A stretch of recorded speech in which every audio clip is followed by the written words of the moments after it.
জনাব শহীদুদ্দিন চৌধুরী সাহেবকে 2 মিনিট সময় দেন প্লিজ। মাননীয় স্পিকার, একটু আগে মাননীয় সংসদ সদস্য মনিরুল হক চৌধুরী সাহেব যে বক্তব্যটি দিয়েছেন, আমরা এই সংসদে আমার 3 বার আসার সুযোগ হয়েছে। মাননীয় স্পিকার, আমরা পার্লামেন্টে অনেক কথাবার্তা পক্ষে বিপক্ষে, অনেক সময় হাসি ঠাট্টার আলোকেও কিন্তু অনেক কথা চলে আসে।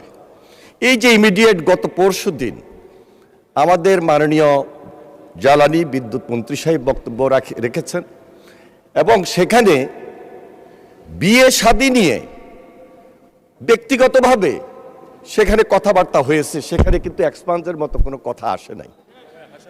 এগুলো হাসি ঠাট্টা থাকতেই পারে, পার্লামেন্টে সেই রেওয়াজ আছে। মাননীয় স্পিকার, মনিরুল হক চৌধুরী এমন কোনো কথা বলেন নাই যে স্পেসিফিক কাউকে আঘাত করে এবং ব্যক্তিগতভাবে এমন কোনো কথা বলেছেন যেটার জন্য এখানে এক্সপান্স করার মতো কোনো কথা আসবে। মাননীয় স্পিকার, মাননীয় মন্ত্রী পার্লামেন্টের স্পিকারের আসন থেকে এক্সপান্স করার ঘোষণা দিয়েছি, সেই জায়গায় আবার নতুন করে আপনি জাস্টিফাই করার কিছু নেই। আপনার অন্য কোনো বক্তব্য থাকলে বলতে পারেন, না হলে বসেন। মাননীয় স্পিকার, আমি যেটা বলতে চেয়েছিলাম, সর্বপ্রথমেই বিরোধী দলীয় উপনেতা যখন আমাদের সালাউদ্দিন সাহেব কথা বলছিলেন তখনই আমি দাঁড়িয়েছিলাম।